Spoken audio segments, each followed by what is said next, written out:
Eh bien, salut Xavier! Eh ben, salut Guilain et puis bonjour à tous. Donc aujourd'hui, on vous parle un petit peu des plantes médicinales au jardin de Curie. Nous sommes donc au jardin du presbytère de Chédigny, donc authentique jardin de Curie s'il en est. Et on va commencer déjà, pour bien savoir de quoi on parle, par faire tirer un peu au clair cette histoire de plantes médicinales. Alors, la première chose, quand parle de plantes médicinales, assez souvent, on imagine le petit carré, vous savez, d'aromatique et de médicinal. Si vous venez au jardin du presbytère à Chédigny, vous n'en verrez pas. Mais c'est logique, en fait. Pourquoi ce carré est impossible? Parce que là, en fait, je suis sous une magnifique plante médicinale, le tilleul. Donc le tilleul qu'on connaît pour ses fleurs, bien sûr, mais quand même d'un point de vue médicinal, son principe le plus actif est dans l'aubier, en fait. Cette écorce. Donc on imagine bien que un pépère pareil dans un carré, ses voisines vont avoir du mal. Donc on va juste oublier cette idée du carré aromatique et médicinal. Top. Alors, un autre petit point à éclaircir là, sur ces plantes médicinales et aromatiques, parce que j'ai toujours un peu du mal à faire la nuance. Alors, si on revient sur la définition, une plante est dite médicinale, on parle aussi de phytomédicament, quand elle est reconnue pour des principes actifs, en fait, soit au niveau de la feuille, de la racine, de la graine, de la fleur, de la plante entière, etc. Donc là, exemple type d'une médicinale aromatique et aromatique, donc c'est cette petite merveille qui est la sauge. Là, elle est vraiment très joli buisson au feuillage bleu argenté, à la forme assez naturelle, en boule comme ça. Je trouve ça très très beau. Et ça nous rappelle d'ailleurs un truc super important. Euh, si on se pose la question de ce que c'est qu'une aromatique, une médicinale, mais posons la question aussi de savoir ce qu'est une alimentaire, ce qu'est une ornementale. Et par exemple, les vraiment magnifiques hémérocales, c'est quoi? C'est ornemental, alimentaire parce que le bouton est délicieux, ou alors comme c'est utilisé dans certaines pharmacopées, c'est médicinal. Ou alors, est-ce que par hasard, les plantes seraient comme les humains, elles n'aiment pas du tout être catégorisées, elles sont impossibles à catégoriser. Et c'est pour ça que s'inspirer du jardin de Curie, encore une fois, c'est revenir non pas sur des espaces, mais des fonctions. Il y a une fonction alimentaire, donc en général potagère fruitière, une fonction et aromatique bien sûr, une fonction médicinale avec un usage des plantes. Encore une fois, le tilleul est médicinal. Les courges, les graines de courge sont médicinales.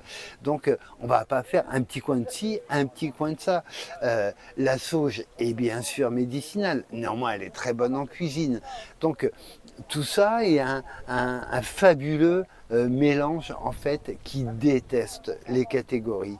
Donc on veut des plantes alimentaires, ornementales, bouquetières, on veut des plantes médicinales, on veut un endroit pour se poser et méditer, et voilà, on est complètement dans l'esprit du jardin de Curie.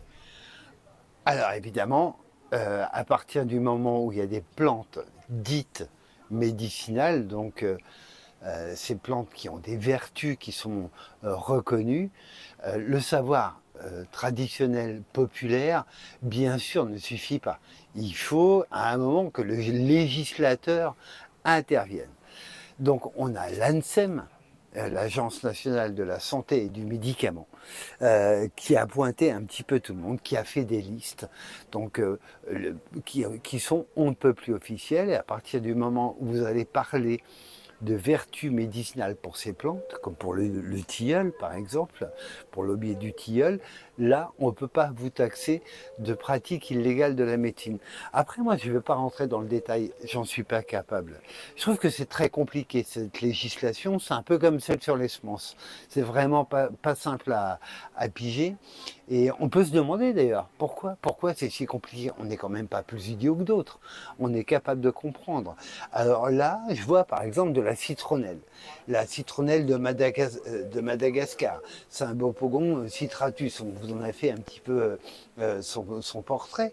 Et donc, elle est utilisée dans énormément de pharmacopées traditionnelles. Mais là, de mémoire, je ne peux pas vous affirmer qu'elle soit sur cette fameuse liste de l'ANSEM. Il est vrai qu'effectivement, la sauge, je sais que c'est dessus, le tilleul, je sais que c'est dessus. Si on veut pouvoir en parler vraiment aisément et affirmer que, il faudrait systématiquement se reporter à ces listes. On va vous mettre le lien sur la liste les listes de l'ANSEM pour que, à votre tour, vous puissiez vous repérer et puis cocher et dire voilà, moi cette plante m'intéresse, et vous allez voir qu'à chaque fois, quand on parle d'une vertu médicinale, on va pouvoir en trouver plein d'autres à la plante. Tiens, si on prend là, on est à Chédigny, village des roses, mais les roses, à l'origine, ça a été introduit, non pas comme plante médicinale forcément à proprement parler, mais au moins pour des vertus cosmétiques. Donc en fait, encore une fois, les catégories, ça ne marche pas du tout avec les plantes. D'ailleurs, j'ai remarqué, et ça c'est génial, c'est la bonne nouvelle, ça ne marche pas non plus avec les jardiniers. Super important aussi, c'est de bien se dire que les plantes médicinales, tout représenté, on a des fleurs, on a des spontanés, tiens, la molène bouillon blanc par exemple, c'est le cierge de Notre-Dame là qui monte très haut. On a des arbustes aussi, tiens, le cassis par exemple. Ça, c'est une super médicinale. Donc, on peut vraiment en mettre dans tous les jardins. On peut travailler autant sur ces bordures que sur des arbres isolés. Tiens, je vois un autre tilleul ici. Alors, n'oublions pas surtout qu'ici, on est dans un jardin de curés, que de nombreux curés étaient bien calés en botanique. Et il y en a un qui a particulièrement brillé, qui s'est illustré remarquablement sur la phytothérapie, c'est bien le chanoine Fournier. Et voilà, j'invite tous les passionnés de plantes médicinales à lire le chanoine Fournier, et il est évident qu'il nous parle du cassis, qui était quand même presque plus apprécié pour ses vertus médicinales que pour la liqueur que le chanoine Kir, à l'époque maire de Dijon, a contribué à diffuser.